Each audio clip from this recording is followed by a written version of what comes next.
I want to tell you directly. Because if you are 45, 50, 55 years old and click on this video, you won't talk nonsense or feel good here. You're here because you want to know who really understands that and who is just doing a very expensive show for the rest of us. The issue is more important than most people realize. Many people in their 40s and 50s find themselves on Facebook, looking after friends, neighbors, and old college roommates. And slowly, that creepy feeling begins to emerge, with others somehow leading the way. Ships, second home, children at private colleges. The question that bedevils them is whether they have missed a secret that everyone else knows. That is the answer. And I'll tell you directly, no one found a secret. What they found was credit, a very different thing. They figured out how Klarna and Confirm, Helox, and Zero Intro Aper made themselves look like millions of dollars. And their actual bank accounts told a very different story. The Federal Reserve's household debt and credit report for the fourth quarter of 2025 showed that U.S. credit card debt was about $1.28 billion, an increase of $4.4 billion in just 3 months. But that is where it gets uglier. Citing a Goldman Sachs report in October 2025, Fortune found that about 40% of employees making more than $300,000 a year described themselves as living on a wage ratio. 40% were paid $300,000, one at a time. It is not a matter of wealth. It is a fake wealth issue. Today, I want to show you 7 concrete signs of fraud, supported by real data, real academic research, and real cases, by people who have been faking until the whole house of cards falls. Then I'll tell you what real money looks like. Because once you can see it, you can't see it. If you don't already subscribe, click the subscribe button, because such content can help you protect your retirement age from the wrong financial role model. Let's go. Signage issues. The first sign is the sign. And once you know what to look for, it is almost too easy. When a person is covered from head to toe with a visible designer logo, a huge LV monogram strewn across the bag, a plate-size button on a Gucci belt, a Versace t-shirt with Medusa in the middle of the chest, it is likely that the person is not what they performed. This is not an argument, supported by peer-reviewed studies. In July 2010, the Journal of Marketing published a study titled The Signaling State of Luxury Goods, The Role of Brand Awareness. The study was conducted by Young G. Han and Joseph Nunes of the University of Southern California, Marshall School of Business, and Zell Dreiser of the University of California, Los Angeles, Anderson. These aren't click-chasing bloggers. They are tenured marketing professors who conduct field experiments in actual Southern California malls. Their findings will forever reorder your view of luxury. The luxury industry charges more, sometimes hundreds of dollars, for smaller, quieter goods. Bags with no screaming brand logo on the side turned out to be expensive, while bags soaked in monograms were at the low end. Read twice, if necessary. Sit down and rest. And the brands that most people associate with looking rich, loud, and obvious are actually entry-level products. The study identified 4 categories of luxury consumers whose names are worth remembering. The researchers classified them as aristocratic, pavinas, swagger, and proletarian. Aristocrats are truly rich people who buy quiet, exquisite art that only other rich people can recognize. Pavinas is also wealthy, but relatively new for money, and they want the whole room to know that, which is why they tend to use loud, logo-bearing things. Posturing people can't afford anything, just desperate to look like Pavinas, so they finance the illusion with fakes. The proletariat doesn't care about status displays at all. This is the kicker. Buried in the library, counterfeiters have nibbled at thousands of fake handbags overseas, copying almost only loud, heavily marked items and rarely bothering to copy quiet ones. The simple reason is that quiet clips don't send any signals to ordinary people. So it is pointless to pretend that no one knows. When you see someone wrapped in a flashing sign, what the data really tells you breaks down into two possibilities. Either the person is unfamiliar with money and spreads it out loud, or they don't have money at all, and what you see is fake. Joseph Nunes, a professor at the University of Southern California who supported the study, offered a clear summary. A significant number of people don't want to be branded, preferring to keep a low profile, pay a premium, and have quiet goods without a brand logo, he said. Real money whispers, fake money screams. Rental, lifestyle. The second sign is a rented lifestyle in which performances become expensive. Quick test.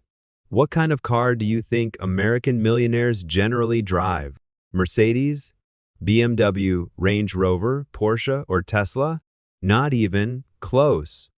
According to Experian Automotive Research, widely cited by Forbes and Ramsey Solutions, 61% of households earning $250,000 or more drive mainstream brands such as Honda, Toyota, and Ford.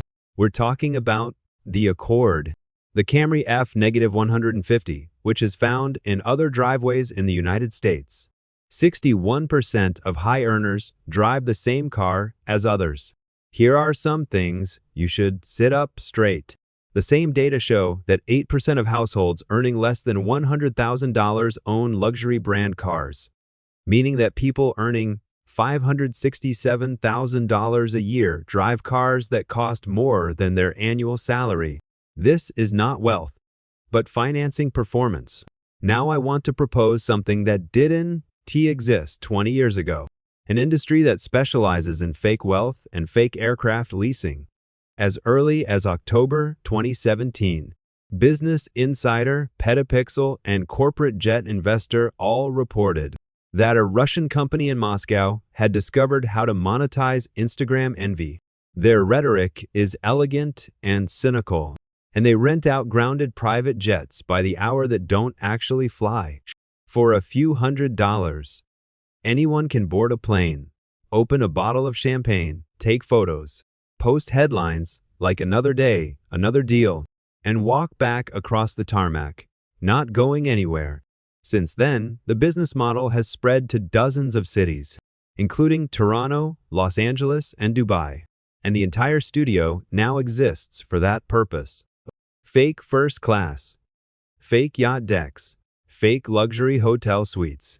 Each time it was to trick fans into thinking someone had money. Jets are just the beginning. Companies like Turo let anyone with a working credit card rent a Lamborghini on weekends, take 200 photos nearby, and return them on Monday morning.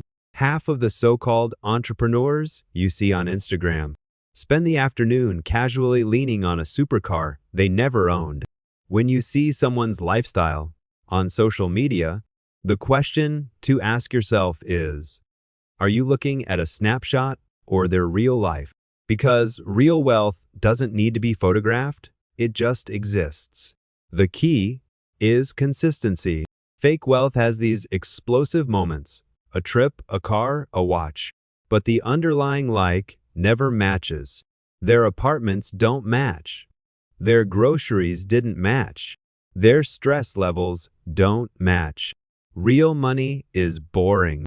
It was a 2017 Camry, paid off and drove 80,000 miles in front of a paid-up house. They keep talking about money. Sign 3 was hidden in front of them, and they talked non-stop about money. You know exactly what I'm talking about. They reduced the price of everything to casual conversation. Oh yes, this watch, 12,000 yuan. Yes, I just put 40,000 yuan into the kitchen renovation. We lost about 18,000 yuan on the cruise ship.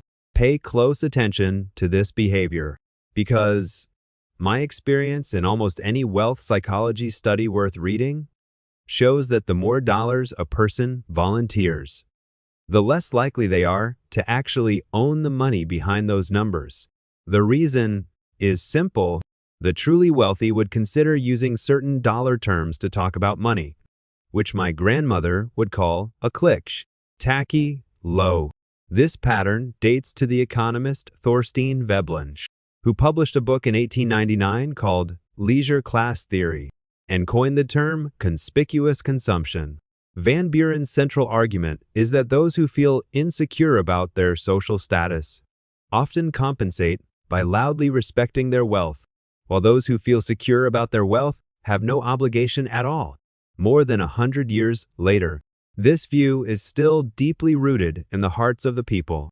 A survey of 10,000 real millionaires by the Ramsey National Study of Millionaires found that this group's attitudes toward money were overwhelmingly private. 94% live below income. About 75% never carried a credit card balance in their lives. 93% used coupons at grocery stores. 85% of shoppers carry a written shopping list. The average restaurant spending across the group is $200 a month or less. Does that sound like someone announcing the price of each round in a bar while buying everyone a $22 cocktail? Unlikely. Here is a notable Berkeley finding. The Greater Good Science Center at the University of California, Berkeley, has documented how lab currencies and even counterfeits change behavior. Subjects who were given more money or just felt more money became less thoughtful, more focused on themselves, and more inclined to show themselves. When you meet someone who keeps showing wealth, plummeting prices, flashing invoices, and telling you exactly how much they tip, what you really see is not wealth, but anxiety. That person needs you to know they have that ability, because deep down, they're not sure about themselves. Real wealth has little to prove. It was the man at the table, wearing the usual quarter zip, telling others to order first. He would not volunteer for work unless asked. When you ask, he says, "I'm in business," and quietly changes the subject. Debt-driven lifestyle. The fourth is a silent killer, debt-driven lifestyle. That is what most people really don't understand. In the United States in 2026, you don't need money to look rich. You just need credit. And the difference between freedom and slow-motion bankruptcy is the difference. I mentioned earlier that Americans owe about $1.28 trillion in credit cards, according to the latest Federal Reserve data. But there is a newer monster in the room. And I have to say, buy now and pay later. Application business data show that in 2024, the global pay-as-you-go industry boosted revenue by $12.5 billion, an increase of 10.6% in a single year. Klarna alone is in this area, with revenue of $28.1 billion and processed goods of about $150 billion in 2024. $15 billion in installments? Translated into plain English, it means people pay $100 for $400 sneakers 4 times. They are funding $1,200 in designer handbags and making 6 payments of $600. They now plan to take vacations in installments. When you see a person whose lifestyle doesn't match their work, what you actually often see is a person superimposing Confirm, Klarna, Afterpay, 3 credit cards, a HELOC, and a 72-month car loan on a huge Jenga tower, paying the minimum monthly amount. The personal savings rate hovered around 4.4 minus 4.7% by the end of 2025, according to monthly personal savings rate, data released by the Bureau of Economic Analysis. As early as 1959, the long-term historical average was close to 8.4%, about half. We save about half as much as previous generations, and that difference is translating directly into wealth. A specific case illustrates this almost perfectly. Anna Sorokin. You may know her fictional name, the so-called fake German heiress Anna Delvey. From about 2013 to 2017, Sorokin persuaded all the city's elites, bankers, hoteliers, art circles, and magazine editors that she was the heir to $60 million in European wealth. She wore designer clothes, stayed in luxury hotels, tried to open a private membership club, and at one point persuaded a bank to overdraw her $100,000 with forged documents. The real story behind the clothes? She had almost nothing, and her entire business depended on bad checks, unpaid hotel bills, and the goodwill of manipulated friends. In April 2019, a jury in Manhattan found her guilty of theft and theft of services. On May 9 of the same year, Judge Diane Kissel sentenced her to 4 to 12 years in prison, plus a fine of $24,000 and about $1.9 million in compensation. Netflix later turned the whole story into a series that invented Anna in 2022. The lesson is that not everyone who looks rich is a liar.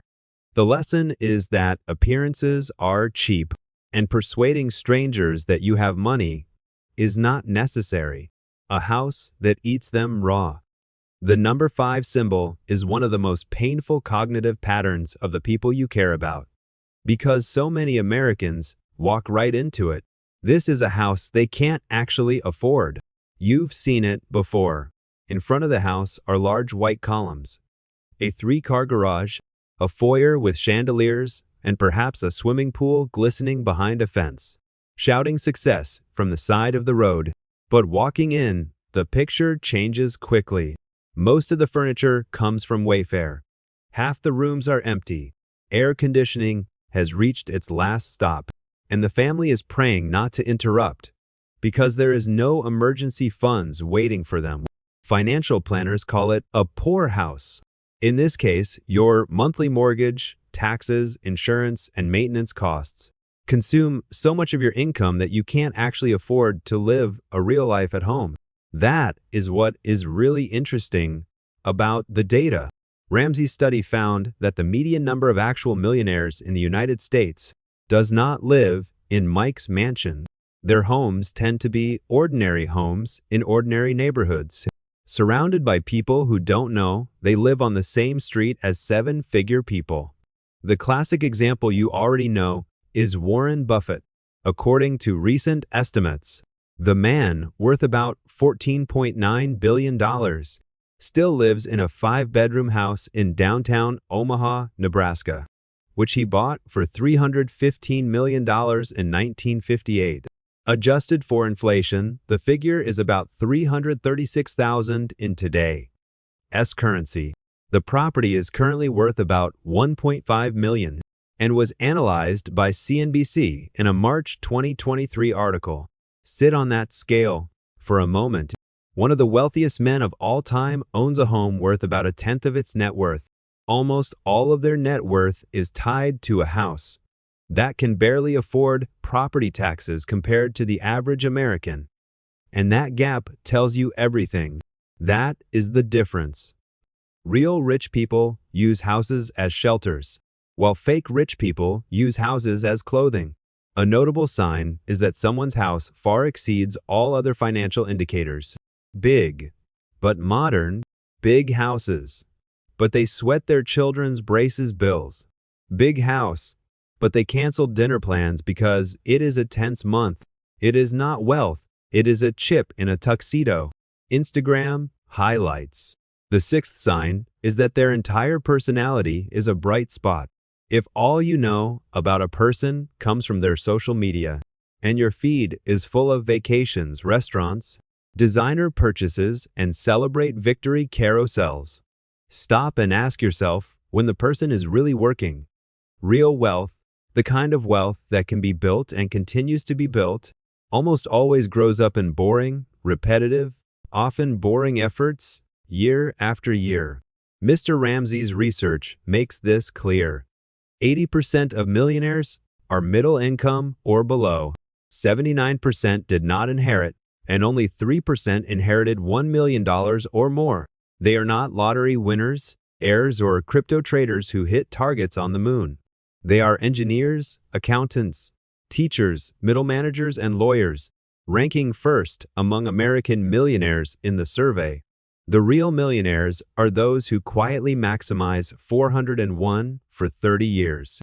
In the survey, 80% of millionaires believe that employers 401 is the core of accumulating wealth. 3/4 said consistency. Long-term investment and not having a big bet were the real reasons for getting rich. The lifestyle you build is a good life, but it is definitely not an Instagram life, because there is no shrinking moment in compounding. It reminds me of a story you have to know. Elizabeth Holmes Serranos. Mr. Holmes dropped out of Stanford in 2003 at age 19 to start a blood testing company that promised to overhaul modern medicine. As of 2014, Theranos was valued at about $9 billion, and Holmes himself was on the cover of major American business magazines, such as Forbes and Fortune, hailed as the world's youngest self-made female billionaire. The technology has never really worked, not once. And the company is testing blood on commercial machines made by other companies, while telling investors and patients that its technology is groundbreaking. In January 2022, a federal jury convicted Mr. Holmes of 4 counts of fraud. In November 2022, she was sentenced to 11 years and 3 months in federal prison. Her image, her black turtleneck, her deep voice, her magazine cover, all to convince Silicon Valley that she was the next Steve Jobs. The lessons here are profound. When something looks too perfect, too curated, too shiny, it is a warning sign in itself. Real wealth has fingerprints. A used 2014 car in the garage, dishes in the sink, and a 2-week overdue haircut. When someone's life looks like a daily magazine, someone is paying for a photo. They can't handle accidents. In many ways, number 7 is the ultimate test. The measure of true wealth is not what a person has, but what they can absorb without flinching when life tilts toward them. Here are some of the cleanest ways I know to run tests in your own head. What if tomorrow's $5,000 emergency falls on their lap? What if their car needs a new transmission? What happens if their children need surgery? Insurance is not fully covered, or their employers suddenly cut 20% of their working hours. When the honest answer is that their world is falling apart, that person has no wealth and has a lifestyle supported by income and credit that can disappear overnight. According to a 2025 Bank of America study, nearly 24% of American households go door to door, not just low-income households, but all households. As I mentioned earlier, the Goldman Sachs report cited by Fortune in October 2025 found that 41% of workers earning between $300,000 and $500,000 describe themselves as wage ratios, while 40% of workers earning more than $500,000 said the same. Economists now give this group a name, Henry's problem, an abbreviation for high earners and the less affluent. Equifax defines Henry as a family with an annual income of more than $100,000 and less than $1 million investable assets, usually under the age of 55. In July 2025, CNBC published a special report on this group titled, "Why High-Income Americans Don't Feel Rich." The Henry problem is an adult form of false wealth. These people make twice, 3, or even 5 times their median income, and they have a terrible month before the mortgage panic. The real wealth is liquidity. It has 6, 12, and 24 months to spend quietly in high-yield savings accounts. It is the ability to lose your job tomorrow and yawn. It watched a $10,000 repair and found it annoying rather than catastrophic. This posture is the opposite of the rewards of social media. No one posted their boring brokerage accounts on Instagram. No one was filming TikTok, their 3-year emergency fund. The richest and safest people you meet often have nothing impressive to show you. Instead, they see a sense of calm and complete absence of financial fear. That is the real signal. Not watches, not cars, not bags. Eyes, shoulders, how they breathe as they look at their bills. How to find real gold and silver. Let me help you put it all together. Because once the 7 signs of false wealth appear side by side, the contrast becomes obvious. Fake wealth patterns are interpreted as loud logos, rental lifestyles, constant money, conversations, debt-driven spending, homes that own them, Instagram highlight scrolls, and inability to cope with financial surprises. So, what does real money look like when you take off your clothes? I'll give it to you in simple English. Real money is quiet. Real money drives a 4-year Toyota with no extra payment. Real money lives in a normal neighborhood, often on the same street for 20 consecutive years. Clothes worn in real gold and silver have no obvious logo, and shoes have been sold at least once. Real money never paid for vacations. Real money knows the price of eggs at 3 different grocery stores. Real money has a fully paid home and a broker's account that steadily compounds as they sleep. Real money doesn't need an audience. I'd like to leave you with a statistic from Ramsey's research that captures the entire video on a single line. 88% of American millionaires graduate from college, but only 8% have attended prestigious private schools, and 62% have attended public universities. Public schools, local children, get a degree. Take over engineering to maximize 401 for 30 years. Camry paid off the house. That is an American millionaire, and it has always been an American millionaire. Thomas Stanley wrote The Millionaire Next Door as early as 1996. About the same person, and 30 years later, nothing has changed. The illusion of life. The influencer of a rented Lamborghini. The executive who financed him in a Loro Piano sweater. The neighbor of a third ship is not your benchmark. That person is your warning. Near. This is takeout, and I really hope you can put it on hold. All of this matters. And I am making this video because if you are 45, 50, or 60, the time span for fixing fake wealth is shrinking every year. You don't have 40 years to recover from retiring to keep up with your neighbors. You have 10, maybe 15. The most expensive thing you can do now is compare your life to those who are also pretending. In a race without a finish line, you'll be exhausted, and at the end of the race, you'll have a closet full of Gucci and an empty 401 staring at you. The treatment is to stop looking at what others are showing you and start looking at what others are doing. Look at that boring guy. Be quiet. Look at Church, who has been driving the same Honda since the Bush administration. He is a real businessman, and you want to learn from him. Real wealth, in the end, is not what you wear, but what you own. And the difference between the two is freedom and very expensive performance.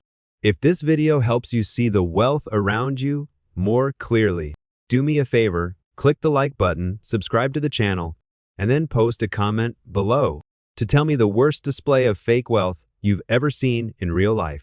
I read every comment, and to be honest, the audience's story was better than anything I could write. Until the next time, keep your money quiet, your investments dry, and your eyes wide open. Take care.